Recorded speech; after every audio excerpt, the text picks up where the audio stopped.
Kapierst du denn nicht, dass du dir mit deinem blöden Stolz immer alles selber kaputt machst? Ja, für dich ist Stolz ja auch ein Fremdwort. Du kommst hierher und willst mich kaufen. Aber bei mir funktioniert das nicht. Kapier das endlich!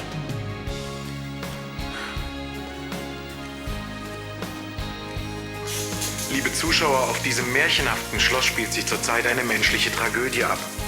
Graf Henning von Anstetten, der Erbe von Schloss Friedenau, sucht verzweifelt nach einem ganz bestimmten Menschen. Also ich finde dieses Modell sehr interessant. Wenn es ausschließlich um Kreativität ginge bei diesem Wettbewerb, ich hätte überhaupt nichts dagegen. Eine lange Einleitung für ein Nein. Weil ich dich liebe. Und du fehlst mir. Wieso kapierst du, Idiot, das denn nicht?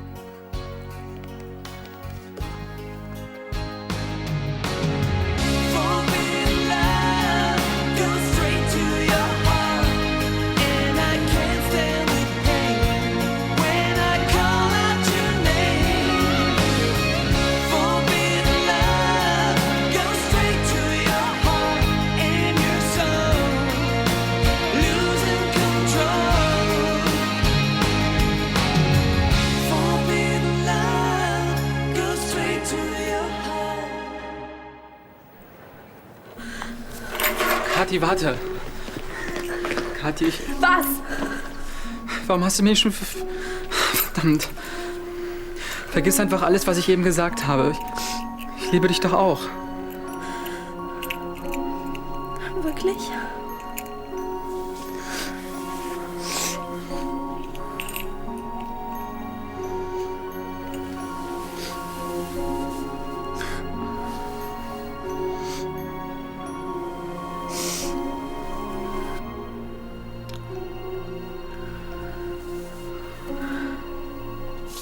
Kein Arzt kann garantieren, dass sie den Eingriff überleben wird.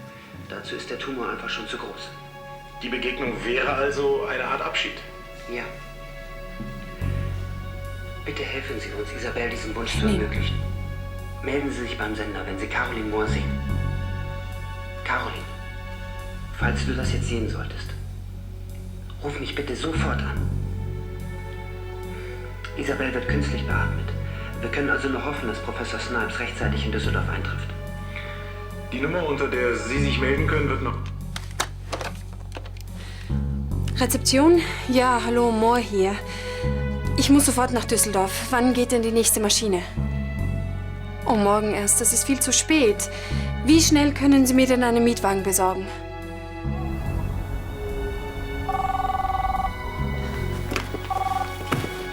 Von Anstetten? Caroline. Ja, sehr kritisch sogar. Mit dem Auto? Ach so, okay, dann treffen wir uns im Marienkrankenhaus. Weißt du dann, wo das... Okay, alles klar. Bis später, ja? Caroline, fahr vorsichtig, okay? Was hat sie gesagt? Sie ist in Wien. Konnte leider keine Spätmaschine mehr bekommen.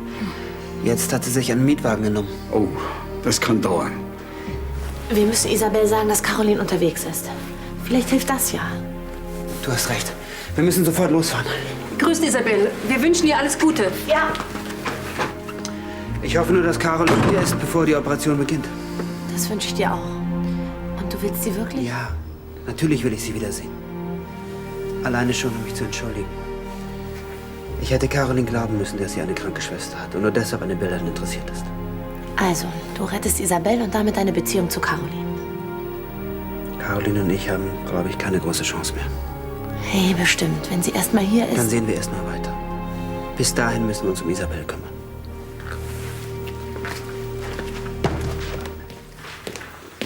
Philipp Brandner? Ja? Entschuldigen Sie, dass ich hier so reinplatze, aber die Tür war offen. Mein Name ist Kaspar. Ich bin der Assistent von Baudezernent Ulrich. Der Architekturwettbewerb fällt in meinen Zuständigkeitsbereich. Guten Abend. Ich wollte Ihr Büro gerade anrufen. Ach, so ein Zufall. Ich war gerade auf dem Heimweg, als mir eingefallen ist, dass Ihre Räumlichkeiten hier auf dem Weg liegen. Und zur Sache. Normalerweise berücksichtigen wir Modelle, die nach Abgabetermin eingereicht werden, nicht. In Ihrem Fall machen wir eine Ausnahme. Dass Sie noch teilnehmen können, liegt einzig daran, dass wir relativ wenig Bewerber haben. bei dem interessanten Projekt. Ja, mich wundert das auch. Aber seien Sie froh. Bei 2 Modellen und wenig Teilnehmer steigen Ihre Gewinnchancen. Deshalb hat sich mein Chef zu dieser Strategie entschlossen. Das war's auch schon. Viel Erfolg. Danke. Dann bis morgen. Schönen Abend. Ebenfalls.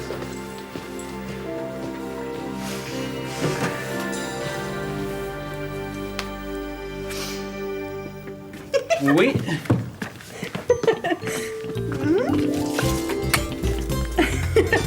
Kannst du noch? Ich spreche gleich zusammen. Wo wollen Ihre Durchlaucht abgesetzt werden? Oh, Ihre Durchlaucht möchten ins Bett. Ins Bett. Danke. Voilà. Und jetzt möchten Ihre Durchlaucht geküsst werden. Pardon, ich bin nur als Träger engagiert worden. Ihr Tätigkeitsbereich hat sich soeben erweitert. Hey, du bist ja total aus der Übung. Abwarten.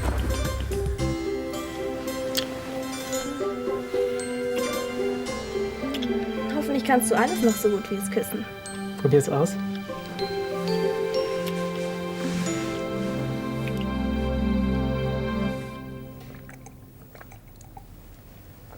Philipp hätte wenigstens anrufen können. Vielleicht misstraut er deinen Kochkünsten und sitzt jetzt in irgendeinem Restaurant bei Fisch und Chips. Die andere Möglichkeit wäre, er sitzt noch im Büro. Um die Zeit? Da ist eine Menge liegen geblieben. Wegen der Vorbereitungen für den Architekturwettbewerb. Ja, und weil du sein Modell nicht eingereicht hast, muss er jetzt als Belohnung alles wegarbeiten. Philipp sitzt freiwillig im Büro. Und was den Wettbewerb angeht, Er hat nächtelang daran gearbeitet, damit es fertig wird. also schön, nehmen wir einmal an, sein Modell wäre nachträglich noch zugelassen worden. Philipp hätte sich, der Firma, keinen Gefallen getan. Heute Nachmittag hast du es noch innovativ gefunden. Innovativ ja, aber nicht realisierbar. Jedenfalls nicht innerhalb unseres Budgetrahmens. Stell dir vor, eine Kundin kommt zu dir und will ein Kleid kaufen. Dieses Kleid gibt es aber nicht. Was machst du? Ich lasse es anfertigen. Sehr richtig, von einem Schneider. Und er verlangt viel Geld dafür und auch der Stoff ist sehr teuer. Du musst also vorfinanzieren. Aber auch das kostet etwas. Zinsen. Ja, das ist kein Problem. Das rechne ich dann in den Preis ein. Dann wirst du aber so teuer, dass die Kundin womöglich woanders hingeht. Aha, wenn ich also vermeiden will, dass die Kundin woanders hingeht, müsste ich Verlust machen. Und genau das wäre mit Philipps Modell passiert. Und warum sieht Philipp das nicht ein? Weil ich es in seinem Alter auch nicht eingesehen hätte. Tut mir leid, dass ich dein Essen verpasst habe, Steffi, aber ich hatte noch so viel zu tun. Ach komm, das macht nichts. Na? Willst du dir den morgigen Tag freinehmen? Damit ich verpasse, wie Brandenbaut den ersten Preis gewinnt beim Architekturwettbewerb? Er nimmt es mir nicht übel, dass ich sein Modell nicht nachgereicht habe. Dann ist alles in Ordnung. Kinder, ich bin müde. Ich gehe ins Bett. Gute Nacht. Schlaf gut. Na. Leistest du mir noch ein bisschen Gesellschaft? Ja, klar. Arno hat mir übrigens noch mal erklärt, warum er dein Modell nicht einreichen konnte. Bin gespannt, was er morgen sagt, wenn ich mit meinem Modell gewinne. Du hast es eingereicht? Hinter seinem Rücken? Ist zu seinem Besten.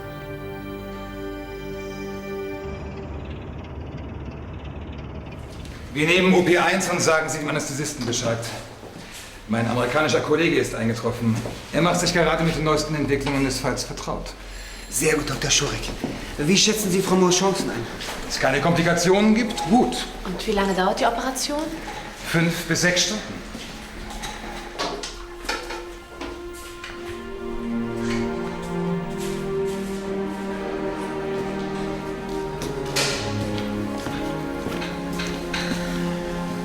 Wie fühlst du dich? Ich könnte Bäume ausreißen. Ist Caroline da? Sie ist auf dem Weg. Wenn Sie aus der Narkose erwachen, wird sie bei Ihnen sein. Und wenn Sie aus dem Krankenhaus entlassen werden, sind Sie und Ihre Schwester selbstverständlich Gast auf Friedenau.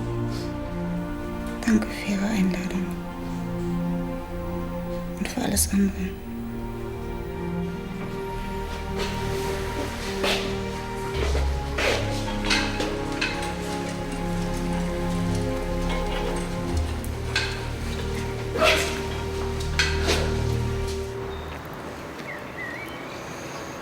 Du Du? Was wäre eigentlich gewesen, wenn ich gestern nicht mehr zu dir gekommen wäre? Dann müsste ich mich jetzt alleine eincremen. Oh, heißt das, du hättest überhaupt nichts unternommen, das mit uns wieder hinzukriegen? Also mich zu verdächtigen, dass ich dich erpresse, das war ein bisschen viel. Ja, ich weiß. Aber es hat halt alles so gut gepasst. Trotzdem hättest du wissen können, dass ich sowas nicht mache. Und schon gar nicht mit dir.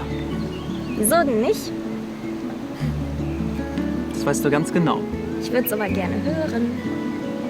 Weil ich dich liebe. Lauter. Ich liebe dich. Noch lauter. Ah. Ich, Hein und Toppe, dessen Leben auf der Kippe steht, bekenne vor Gott und der Welt, dass ich diese immer und alles falsch verstehende Frau, dass ich sie liebe.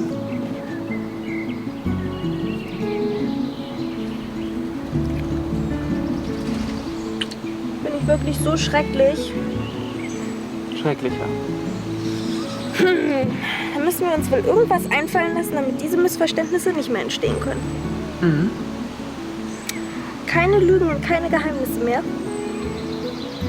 Keine Treffen mit anderen Frauen. Keine Bruchlandung, weil du mir eine Freude machen willst. Nie wieder. Keine Langreden.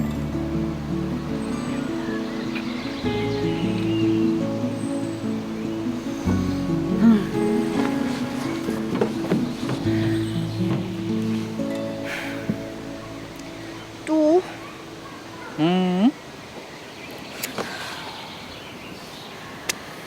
Es gibt dann noch etwas, über das wir uns ernsthaft unterhalten müssen. Es könnte sein, dass ich bald mit meiner Mutter und Christoph nach München ziehe. Ja, mach ich. Hey, Caroline kommt schon rechtzeitig. Also so langsam mache ich mir Sorgen. Mitten in der Nacht aus Wien. Ich hätte ja ausreden sollen, mit dem Auto zu fahren.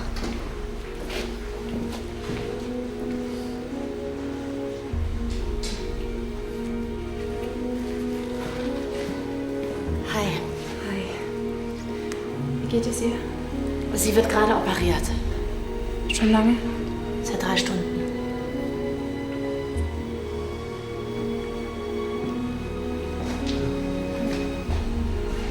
Es ist uns gelungen, Professor Snipes aus New York einzufliegen. Danke, dass du dich um Isabel gekümmert hast. Das ist doch selbstverständlich. Nicht unbedingt. Nach allem, was ich getan habe. Wenn jemand einen Fehler begangen hat und sich dafür entschuldigen muss, dann bin ich es. Ich hätte dir glauben müssen, und dass du die Bilder gefälscht hast, um deiner Schwester zu helfen. Und nicht, um schnell und bequem an viel Geld zu kommen.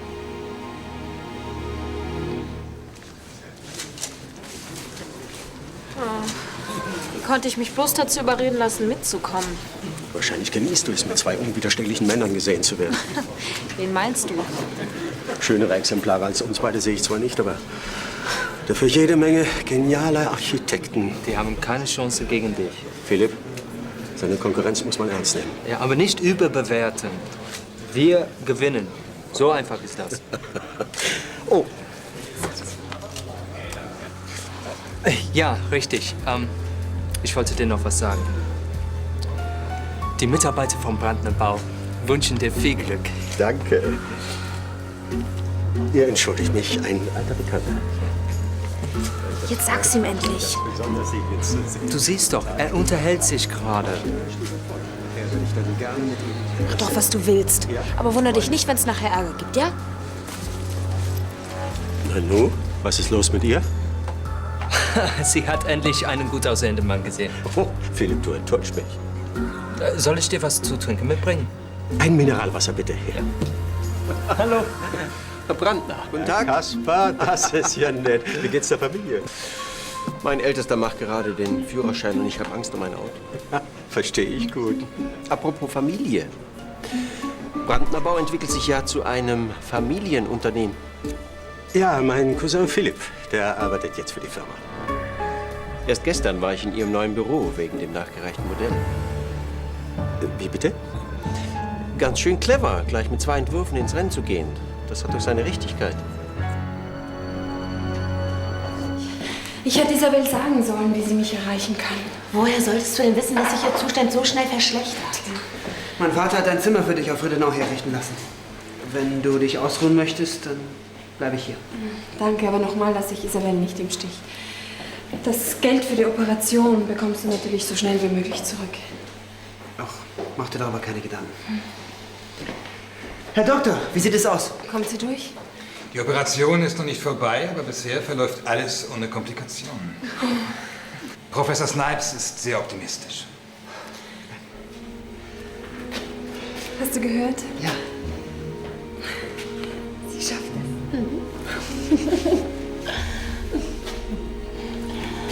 Also, wenn ihr mich nicht mehr braucht, dann... Ich rufe dich an, sobald es was Neues gibt, ja? Okay.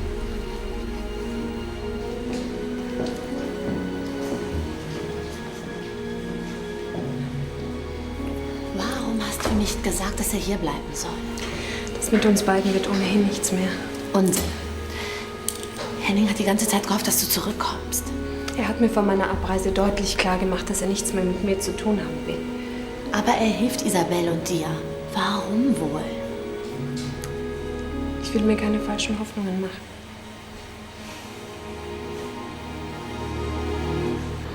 Dass deine Mutter keinen Bock auf das Theater in Friedenau hat, kann ich verstehen. Aber deswegen gleich in eine andere Stadt ziehen? Sie hat es ja schon mal mit einem Hotel in der Stadt versucht. Aber Clarissa lässt einfach nicht locker. Jetzt will sie eben ganz weg. Und warum musst du mit? Du bist 18. Deine Mutter kann dir nicht vorschreiben, wo du zu wohnen hast. Ja, ich weiß, aber ich kann ihr das einfach nicht antun. Sie braucht mich. Ich brauch dich auch. Was müsste denn passieren, damit sich deine Mutter umentscheidet? Clarissa müsste uns in Ruhe lassen. Da können wir lange warten. Außer sie findet vielleicht einen anderen Grafen, der noch reicher ist, mit einem noch größeren Schloss. Vielleicht verliert sie dann das Interesse an Friedenau. Wir sollten eine Kontaktanzeige für sie aufgeben. Intrigante, dunkelhaarige sucht reichen, möglichst schon alten Grafen mit repräsentativem Schloss. Baldige Heirat unbedingt erwünscht. Also wenn ich um die 80 wäre, würde ich mir das glatt überlegen. Nur leider bist du kein gräflicher Grufti. Sag mal, kann sie die Polizei wegen der Erpressung nicht irgendwie dran kriegen? Sie streitet alles ab. Wir können auch nichts anderes machen, als mir den da zur Seite zu stellen. Dann muss ich wohl in Aktion treten. Du willst Clarissa ausschalten? Klar. Oder traust du mir es etwa nicht zu? Wie ein Idiot habe ich da gestanden. Kaspar müsste glauben, ich wüsste nicht, was in meiner eigenen Firma vor sich geht. Aber ich dachte, du hast ihn überzeugt, dass alles korrekt gelaufen ist. Und ich bereue es jetzt schon. Für die Umsetzung deines Modells hat die Firma nicht genug Kapazitäten. Wann geht das endlich in deine Dickschädel? Aber wenn mein Modell gewinnt, schaffen wir das auch. Philipp, lass gut sein. Mir steht es bis hier, und zwar gründlich. Ich wollte nur die Siegchancen vom Brandner Bau erhöhen. Du hast nicht auf mich gehört, Philipp. Das nehme ich dir übel. Jeder macht doch mal einen Fehler. Nicht, nachdem ich ihm 100-mal erklärt habe, weshalb ich es nicht will. Darf ich Sie in den Saal bitten? Die Jury hat entschieden.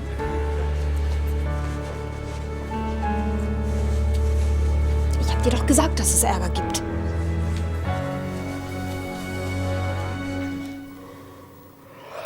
Leg dich doch hin. Wozu denn? Ich bekomme sowieso kein Auge zu. Dann fahr ins Krankenhaus und red mit Caroline. Ihr liebt euch doch. Ja, aber es hat keinen Sinn mehr.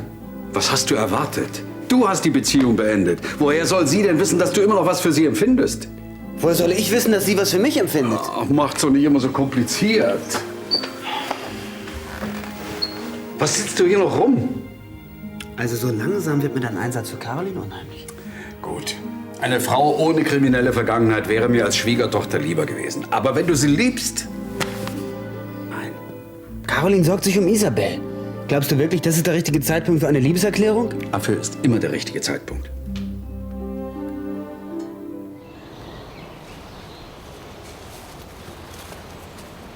Der ist da aber auf seinem Polizeiboot bestens ausgerüstet. Hä? Mensch, ich hab auch Hunger. Frag ihn doch, ob er tauschen will. Er bekommt was von deiner Sonnencreme und du was von seinem Butterbrot. Er ist schon tierisch rot im Gesicht. Die Anstrengung. Du bist vorhin nämlich ziemlich fix gerudert. Also wenn ihn das bisschen Treten schon anstrengt, dann sollte er den Beruf wechseln. Was machst denn du da? Ich habe da eine ganz romantische Idee. Wir versenken das Tretboot? Viel romantischer. Fertig. Oh. Wie süß. Was war denn das? Das Knacken, ein Kaninchen. Es kam von da. Ich schau mal nach.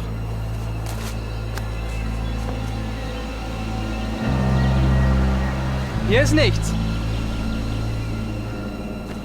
War es vielleicht doch nur ein Häschen? Keine Panik, ich passe auf dich auf. Und zur Not können wir noch die Tretbootpolizei rufen. Oh, ich glaube, der ist im Moment aber ziemlich mit sich selbst beschäftigt. Du brauchst trotzdem keine Angst zu haben. Solange ich hier bin, kann dir nichts passieren. Das verspreche ich dir.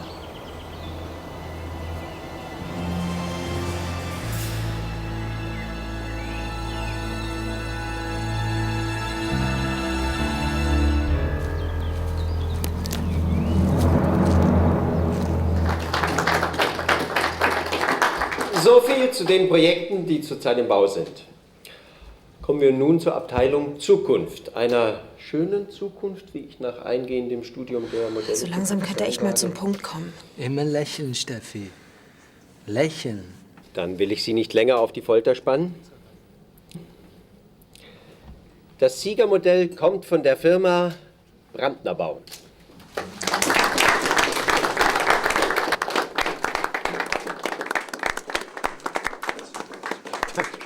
Gratuliere. Nicht, meine Herren, fotografieren Sie nicht mich, nicht das Auslaufmodell. Fotografieren Sie das, was gebaut werden wird. Das eingereichte Modell ist nicht nur innovativ und zweckmäßig, sondern auch unkonventionell. Aber das ist doch Philipps Entwurf.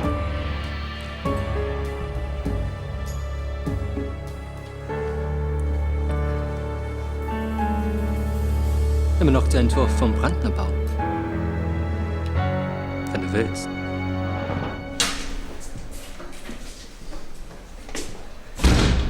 Isabel? Nein.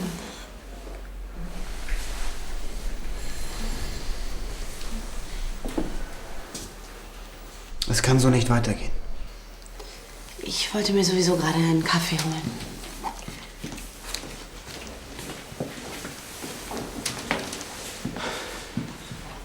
Ich weiß nicht, wie es dir geht, aber ich meine, wir könnten doch... Ja? Caroline, ich... Blutgruppe A positiv, so viel wir haben. Ja, ist das mit Isabel? Ist das Knives? Es ist zwar gelungen, den Tumor zu entfernen, dabei ist aber ein Gefäß geplatzt. Ja. Wie sind Ihre Chancen? Sie verliert sehr viel Blut. Wenn es uns nicht gelingt, die Blutung zu stillen, wird ihre Schwester nicht überleben.